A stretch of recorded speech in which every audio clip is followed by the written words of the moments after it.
보다 얇게 떼운 용접에 설계 기준을 훨씬 넘겨 달린 무거운 트럭들, 그리고 번져가는 균열을 제때 못 잡은 관리 부실이 뒤엉킨 결과였어요.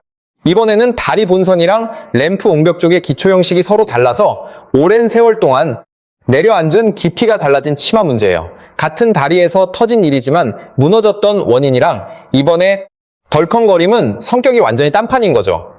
그러니까 오늘 드리는 말씀은 곧 무너진다고 겁을 주려는 게 절대 아니랍니다. 사실 이번에도 지나던 시민들이 신고 안 해줬으면 이 턱은 그냥 묻혔을지도 몰라요. 덜컹거린다는 제보가 쌓이니까 서울시도 부랴부랴 긴급 점검에 나섰고 외부 전문가 자문에 정밀, 안전진단이랑 계측기 설치, 더 나아가 한강다리 연결 램프까지 전부 싹 뜯어보겠다는 얘기까지 나온 거거든요. 이상하다고 목소리를 내준 사람들이 있었기에 시스템이 겨우 돌아간 거죠. 전 바로 여기에 이번 사건의 핵심이 있다고 봐요. 그런데도 제가 이 얘기를 꺼내는 진짜 이유가 있어요. 원인은 달라도 다리가 우리한테 보내는 신호를 도대체 어떻게 받아들이느냐 하는 문제는 30년 전이나 지금이나 소름 돋게 똑같거든요. 자그마한 이상 징후를 별일 아니라고 넘기느냐, 아니면 이상하다며 들여다보느냐, 그 태도 하나 때문에 어떤 다리는 30년을 버티고 어떤 다리는 어느 날 아침 툭 끊어지는 거예요. 성수대교가 우리에게 남긴 진짜 숙제가 바로 여기에 있어요. 게다가 이건 다리 하나만의 문제로 끝나지 않죠. 낡아가는 도로랑 터널, 상하수도처럼 우리가 매일 딛고 살아가는 수많은 시설 전체에 똑같이 걸려있는 문제거든요. 그리고 이 낡은 것들을 언제 어떻게 고치느냐는 결국 우리가 낼 세금이랑 우리가 짊어질 위험으로 고스란히 되돌아와요. 그래서 오늘은 세 가지를 차근차근 짚어볼게요. 첫째, 이번에 발견된 9cm짜리 턱이 정확히 뭔지, 그리고 얼마나 위험한 건지. 둘째, 1994년 그날 아침에 다리가 대체 왜 무너졌는지, 그 원인을 하나씩 쪼개보고. 셋째, 30년이 지나도 여태 안 바뀐 안전불감증한 게 뭔지, 그게 왜 결국 우리 지갑이랑 안전을 위협하는지 말이에요. 원인은 달라도 교훈은 똑같으니까요. 미리 붙여두자면 이건 누구 탓을 하려는 정치 얘기가 절대 아니에요. 특정 시장이나 정권을 겨냥해서 손가락질하려는 것도 아니고 곧 무슨 일 난다며 공포 분위기를 잡으려는 것도 아닙니다. 전뻔한 답을 툭 던지기보다 숫자 하나가 왜 그리 중요한지 그 이면에 숨은 큰 그림을 같이 들여다보고 싶은 사람이에요. 오늘 이야기도 그런 맥락이고요. 9cm라는 작은 숫자 뒤에는 30년의 세월과 우리가 놓쳐온 태도가 고스란히 얽혀 있거든요. 그저 우리가 매일 건너는 다리 위에서 뭘 놓치고 있었는지 차분하게 같이 짚어보자는 거예요. 그러니 좋아요랑 구독, 알림 설정까지 꼭 해 두시고 끝까지 함께 가시죠.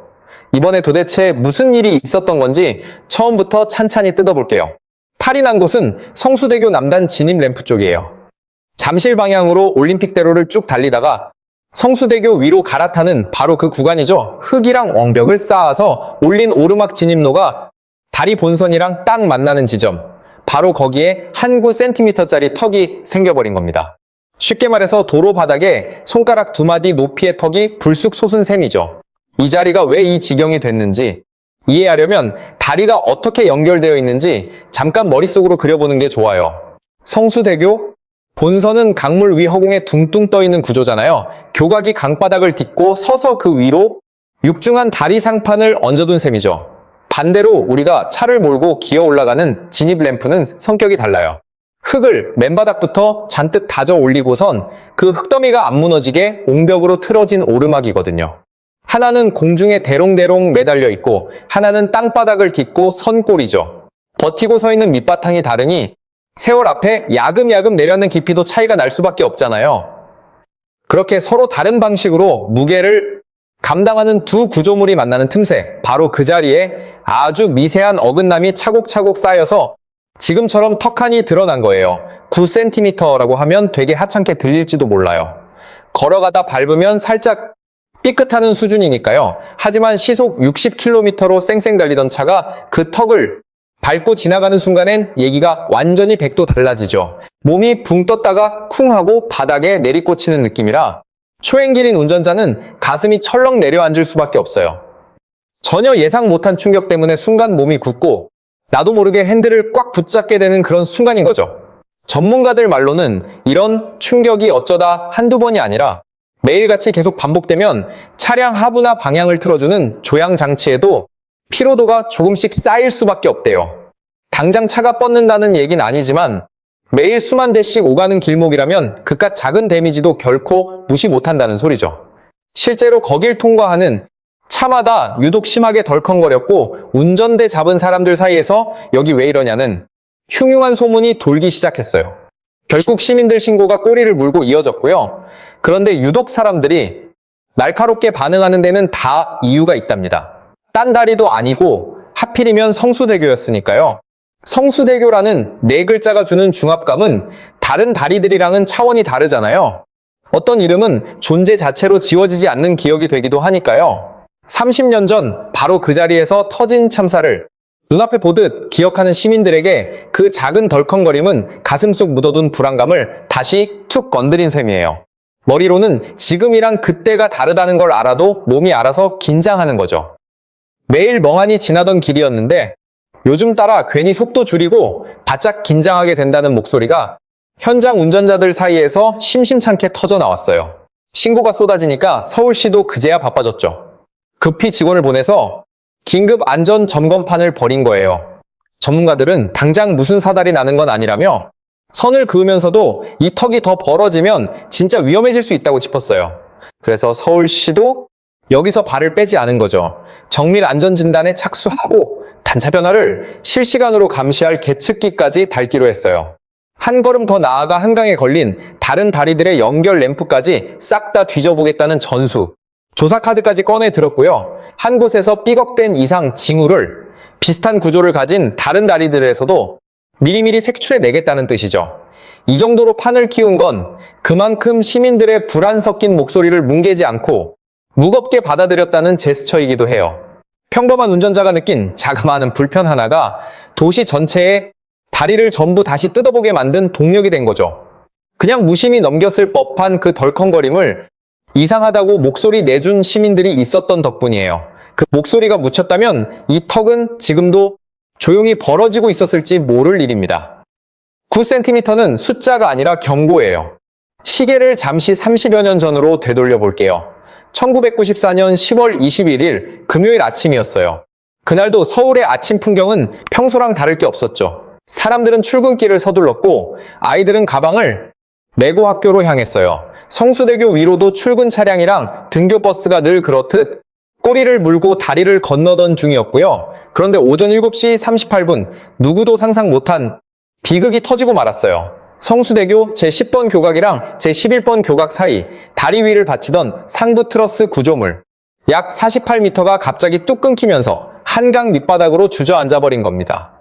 다리 허리가 댕강 잘려 나가듯 강물로 처박힌 거죠. 그 위를 달리던 차들도 상판이랑 같이 그대로 강속으로 추락했어요.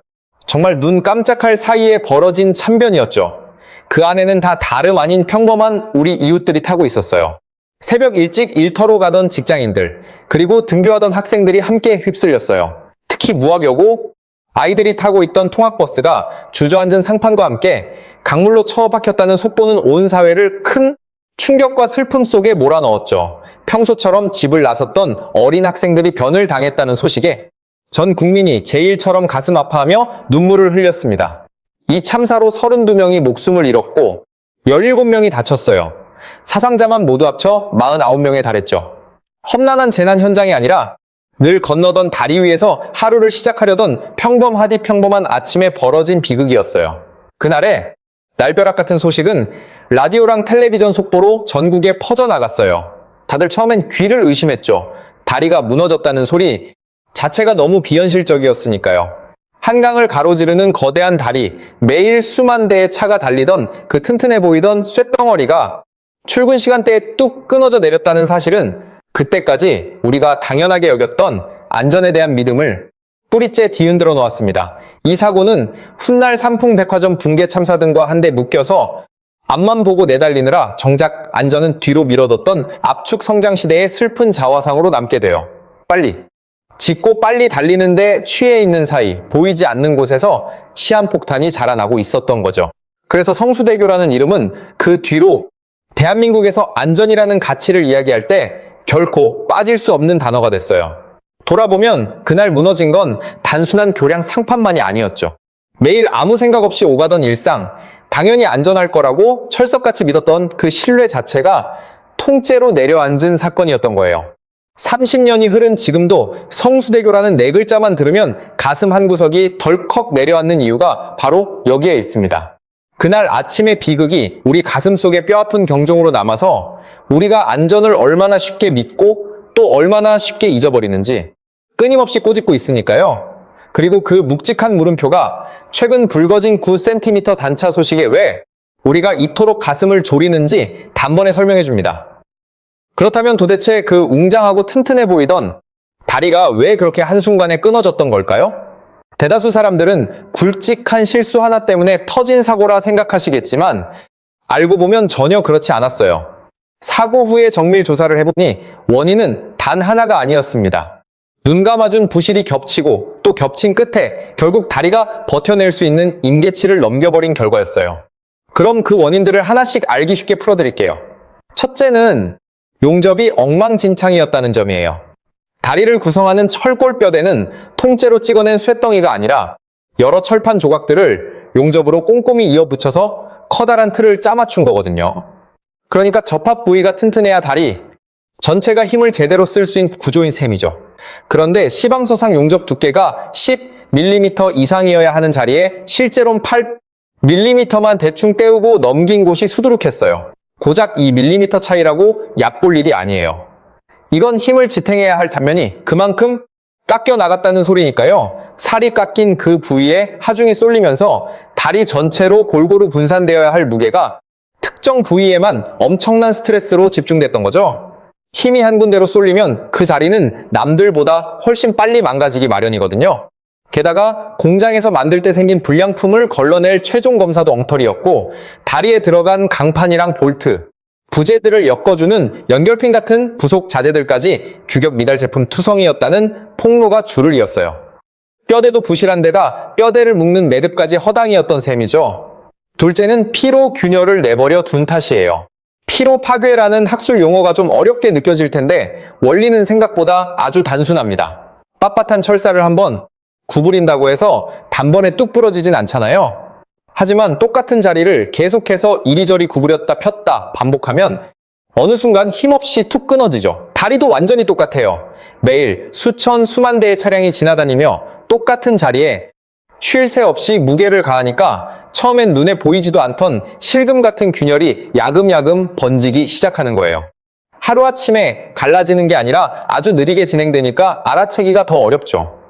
그렇게 균열이 퍼지는 걸 정기적인 점검이랑 유지보수로 미리 쏟아냈어야 했는데 관리를 손 놓고 있었던 거예요. 보이지 않던 미세한 금이 몇 년 동안 소리 없이 자라나다가 결국 그날 아침 버틸 수 있는 마지막 끈을 놓고 파국을 맞이한 셈입니다. 셋째는 과적, 즉 다리가 견디기 힘든 괴물 같은 트럭들이 무방비로 달렸다는 점이에요. 다리를 설계할 때는 무작정 튼튼하게만 만드는 게 아니라 이 다리가 최대 몇 톤짜리 차량까지 받아낼 수 있는지 상한선을 딱 정해둡니다. 성수대교는 애초에 차량 한 대당 총 중량 약 32톤을 기준으로 설계됐거든요. 근데 실제로는 40톤이 훌쩍 넘는 괴물 같은 과적 차량이 툭하면 지나다녔어요. 기준치보다 훨씬 무거운 짐들이 매일같이 다리 위를 짓눌러댔으니 날림 용접이랑 미세 균열로 이미 골골대던 구조물에는 감당하기 힘든 스트레스가 차곡차곡 쌓여갔던 거죠. 감당할 수 있는 무게를 넘어서는 하중이 반복되면 쇠가 피로를 느끼는 속도도 그만큼 빨라집니다.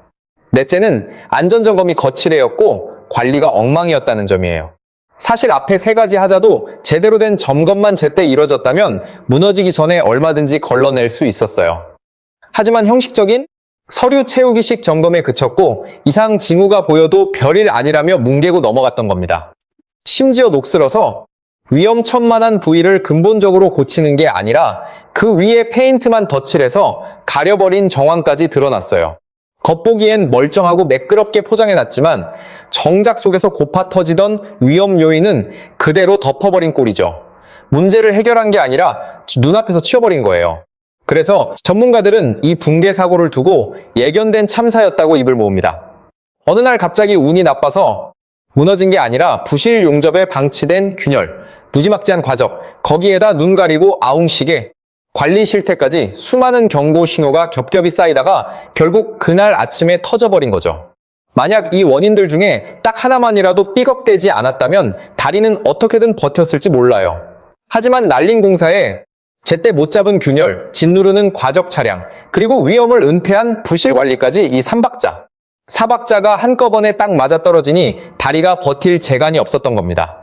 붕괴는 결코 우연이 아니라 켜켜이 쌓인 부실이 빚어낸 필연적인 비극이었던 셈이죠. 그렇다면 이번에 발견된 턱도 그때처럼 곧 무너질 징조인 걸까요? 결론부터 확실하게 짚고 넘어갈게요. 이번 사건은 1994년 참사랑은 발생 원인부터가 완전히 다릅니다. 똑같은 성수대교에서 터진 일이라 자꾸 겹쳐 보이지만 내막을 뜯어보면 왜 이런 일이 일어났는지 그 메커니즘 자체가 아예 딴판인 이야기거든요. 이걸 명확히 구분하는 게 오늘 영상에서 다룰 핵심 포인트라고 봐요. 일단 1994년 참사를 다시 상기해보죠. 그때는 다리 상판을 지탱하던 쇳대, 즉 트러스 구조가 매일 반복되는 무게를 못 이겨서 뚝 끊어진 피로 파괴였어요. 용접도 규정보다 얇게 날림으로 들어갔고 설계 하중을 넘는 과적 트럭들이 맨날 지나다녔고 미세한 금이 커지도록 오랫동안 방치해 둔 탓이었죠. 힘을 받아야 하는 다리 뼈대 자체가 안에서부터 썩어 들어가다가 어느 순간 무게를 이기지 못하고 툭 하고 떨어져 내린 겁니다. 반면에 이번 9cm 단차는 그 튼튼한 트러스 뼈대가 피로를 못 이겨 끊어지는 바람에 생긴 게 아니에요. 범위 따로 있죠.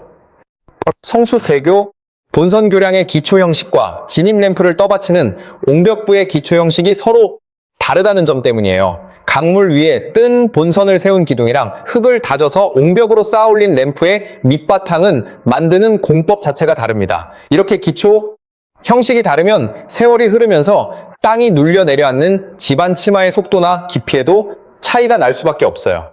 결국 본선이랑 램프 쪽이 각자 다른 속도로 찔끔찔끔 내려앉다 보니까 두 구역이 딱 맞물리는 연결 이음새 쪽에 한 9cm 정도의 턱이 남게 된 거죠. 다리 뼈대가 무게를 못 견디고 파손되는 것과 서로 다른 두 구조물이 서로 다른 속도로 내려앉아 어긋나는 건 완전히 다른 개념이라는 얘기입니다. 원인이 다르니 해결하는 처방전도 당연히 달라져야 하고요. 서울시가 내놓은 설명도 바로 이런 맥락입니다.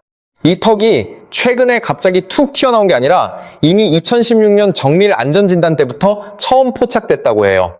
게다가 그때부터 올해까지 대략 9cm 선에서 큰 변화 없이 그대로 유지되고 있대요. 쉽게 말해 해가 갈수록 턱이 점점 더 벌어지는 시기에 위험한 징후는 나타나지 않았다는 거죠. 그래서 서울시는 지금 단계에선 구조적인 위험은 없으며 당장 차 통행을 전면 통제해야 할 급박한 상황은 아니라는 입장이에요. 이 팩트는 축소하거나 부풀릴 필요 없이 있는 그대로 전달해 드리는 게 맞다고 생각합니다.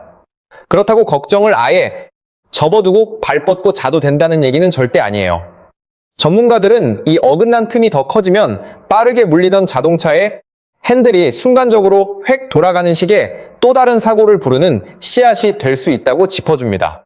바로 그런 우려가 있는 만큼 서울시도 계측기를 설치해서 미세한 움직임까지 실시간으로 들여다보고 한강 교량에 연결된 모든 램프를 하나하나 전수조사하겠다고 팔을 걷어붙인 거죠. 그러니까 당장 무너진다는 공포 찌라시여서가 아니라 앞으로도 두 눈 부릅뜨고 계속 감시해야 할 신호이기 때문이에요. 그래서 전 이 논란을 이렇게 정리하고 싶네요.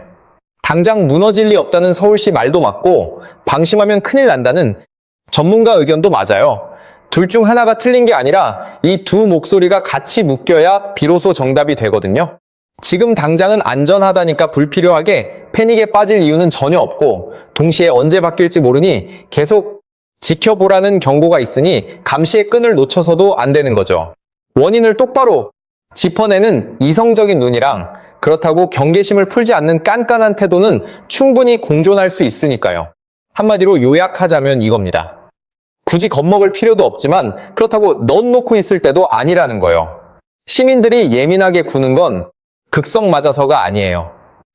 32명의 목숨을 앗아간 그날 아침의 비극을 우리 사회가 뼛속 깊이 기억하고 있기 때문이죠.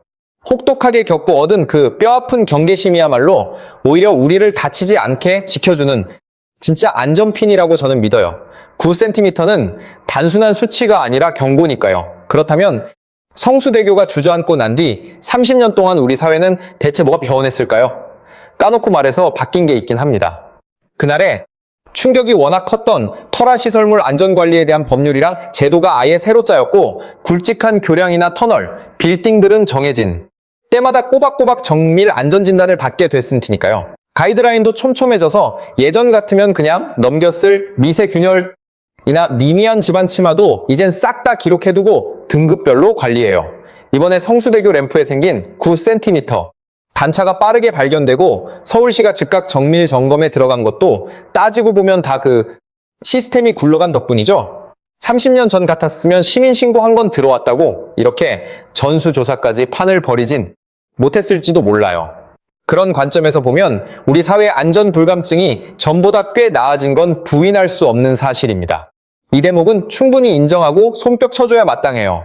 그런데도 가슴 한 구석이 마냥 시원하지 않고 찝찝한 이유가 있어요. 법은 아주 촘촘해졌는데 정작 현장에선 형식적인 요식 행위로 흘러가기 일쑤라는 지적이 지난 30년 내내 꼬리표처럼 따라붙었거든요. 점검은 하는데 그저 서류 가죽 메우기에 급급하거나 하자가 눈에 보여도 싹 고칠 생각은 안 하고 당장 튀어나간 겉표면만 땜질식으로 메우고 치우는 식이죠. 성수대교 참사 이후에도 크고 작은 구조물 붕괴 사고가 완전히 씨가 마르진 않았잖아요. 멀쩡하던 건물이 불쑥 주저앉기도 하고 새로 개통한 다리에서 삐걱거리는 결함이 나오기도 했고요. 사고의 형태나 발생 원인은 저마다 제각각이었지만 나중에 밝혀진 조사 보고서를 보면 참 소름 돋게 똑 닮은 구석이 있었습니다. 늘 터지고 나면 들려오는 레퍼토리가 판박이었거든요. 미리 위험 신호가 감지됐었다. 점검 단계에서 충분히 막을 수 있었다. 사달이 나고서야 소 잃고 외양간 고친다. 특정 사고를 꼬집어 비난하려는 게 아니라 매번 일이 터진 다음에야 호들갑을 떨며 수습하는 사후 약방문식 대처가 무슨 공식처럼 고착화됐다는 게 진짜 심각한 문제입니다. 여기서 우리 주머니 사정, 즉 경제적인 관점으로 한 단계 더 파고들어 볼 필요가 있어요. 우리가 매일 오가는 한강 다리나 도로, 터널들도 결국 다 늙어갑니다.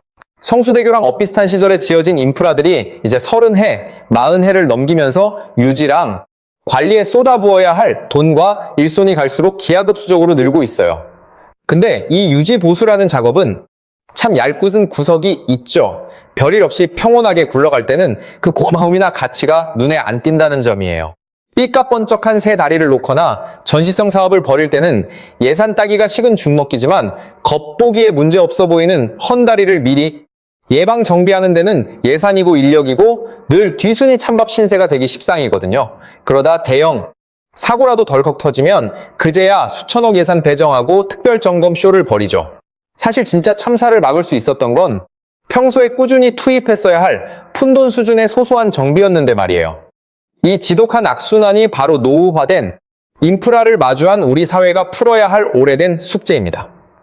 더구나 앞으로 늙어버린 콘크리트 덩어리들이 쌓여갈수록 이 짐은 점점 더 묵직하게 목을 죄어올 수밖에 없어요. 그래서 성수대교가 우리에게 던져준 진짜 교훈은 다른 데 있다고 봐요. 정말 소름 끼치는 건 9cm라는 물리적인 턱 높이 그 자체가 아니에요. 진짜 무서운 건 위험 신호가 왔을 때 그걸 별거 아니라고 넘겨버리는 무신경함, 결함이 보여도 뿌리를 뽑기보다 페인트로 쓱 덮어가리는 안일함. 그리고 안전점검을 그저 결제 서류 채우는 과정으로 치부하는 관료주의예요. 성수대교는 무너지기 전에도 분명히 계속해서 이상 신호를 보내고 있었어요. 그 경고를 개무시하고 넘겨버린 안일함이 참극을 불렀다는 게 30년 전 우리가 얻은 뼈아픈 교훈이었고요. 9cm는 그냥 숫자가 아니라 경고예요. 여기서 핵심은 이 이야기를 가지고 누구 한 명 쓰레기 만들어서 마녀사냥하자는 게 아니라는 점입니다. 빌런 하나 짐속에서 욕하고 치워버리면은 속은 시원할지 몰라도 썩은 구조는 눈 하나 깜짝 안 하고 그대로 남거든요. 진짜 우리한테 시급한 건 마녀사냥이 아니라 이 해묵은 악순환의 고리 자체를 완전히 끊어내는 일이에요. 이상한 니세가 보일 때 눈치 안 보고 이상하다고 말할 수 있는 사내 분위기, 예방정비에 돈 아끼지 않고 제값 쳐주는 예산 편성, 그리고 안전점검을 행정서류가 아니라 사람 목숨값으로 무겁게 받아들이는 태도죠. 그 세 가지가 딱 그 자리를 잡아야 30년 전 비극이 비로소 값진 밑거름이 되는 거예요. 오늘 우리가 나눈 긴 이야기를 머릿속에 다시 한번 쭉 모아봅시다. 성수대교 참사가 30년이 흐른 지금까지도 우리 가슴에 대못으로 박혀있는 것.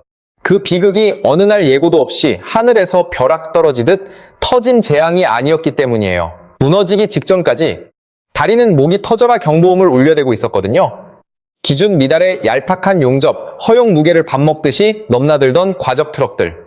걷잡을 수 없이 번지던 피로 균열, 그리고 녹슨 부위를 땜질조차 안 하고 겉만 번지르르하게 페인트로 덮어버린 엉터리 손길까지 말이에요.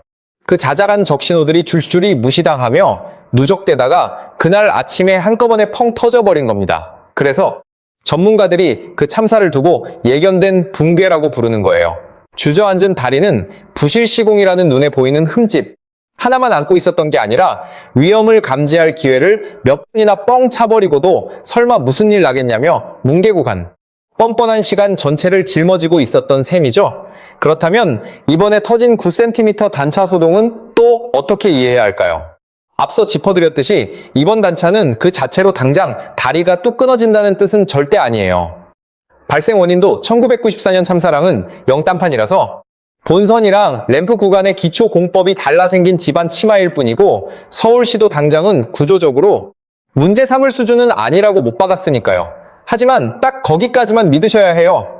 당장 안전하다는 말과 신경 꺼도 된다는 소리는 완전히 하늘과 땅 차이잖아요. 이번 단차가 우리한테 진짜 던지는 메시지는 조만간 무너진다는 공포 조장이 아니라 넌 놓고 방심하지 말라는 경고장이에요. 이상 징후가 눈에 띄었을 때 늦기 전에 이상하다고 콕 집어 말하고 끈질기게 파고드는 것. 괜찮아 보인다고 해서 감시의 레이더를 거두지 않는 것 말이죠. 1994년의 비극이 우리에게 던진 진짜 화두는 부실 공사. 그 자체보다도 이상한 걸 보고도 아니라고 잡아떼거나 서류 몇 장으로 대충 때우려 했던 그 뻔뻔한 태도였으니까요. 다리는 30년 전이랑 똑같은 이름표를 달고 그 자리에 서 있지만 옛날 붕괴를 부른 원인이랑 이번 턱의 발생 원인은 엄연히 다른 얘기입니다. 다만 그 두 사건을 하나로 꿰뚫는 본질은 소름 돋게 똑같아요. 미세한 이상 징후를 마주했을 때 우리가 어떤 자세를 취하느냐, 바로 그 태도 하나예요. 그리고 여기서 우리가 절대 흘려듣지 말아야 할 포인트가 하나 더 있습니다. 이번에 서울시가 전수조사라는 초강수 카드까지 꺼내들게 만든 시발점은 다름 아니라 거길 지나다 덜컹거림을 느낀 시민들의 끈질긴 제보였어요. 남들은 그냥 도로가 좀 덜 닦였나 보다 하고 둔하게 넘겼을 법한 그 덜컹거림을 이거 이상하다고 꼬집어 말한 시민들의 목소리가 결국 대대적인 점검판을 깔아놓은 거예요. 안전이라는 건 거창한 구호에서 나오는 게 아니라 이처럼 이상한 걸 이상하다고 짚어내는 평범한 눈과 날카로운 목소리에서 시작됩니다. 늙어가는 다리와 낡은 사회 인프라가 해마다 쏟아져 나오는 판국에 예산이랑 대중의 관심은 늘 대형 참사가 터진 다음에야 뒷북치듯 찔끔 따라붙기 마련이에요. 그 둔한 흐름을 바꾸는 방아쇠도 결국 우리 손에 쥐어 있습니다. 뭔가 삐딱하다고 느껴질 때 내 직감을 믿고 한 번 더 의심해보고 소리 내어 질문하는 시민들의 목소리가 한데 뭉치면 큰 사고가 터지기 전에 미리미리 싹을 자르는 예방 중심으로 판도가 조금씩 바뀔 테니까요. 우리가 매일 아무 생각 없이 지나다니는 길목 위에도 무심코 흘려버린 미세한 적신호가 어딘가 숨어 있을지 몰라요. 그 경고를 그냥 가벼이 넘기지 않는 눈, 오늘 우리 이야기가 남기고 싶은 알맹이는 딱 그거 하나입니다. 오늘 나눈 핵심을 딱 한 줄로 요약하면 이렇습니다. 참사는 하루아침에 오지 않고 무시당한 미세 신호들이 차곡차곡 쌓여서 터진다. 여러분 생각은 어떠신가요? 이번 단차 소동이 지나친 과민 반응 같아 보이시나요? 아니면 30년 전 뼈아픈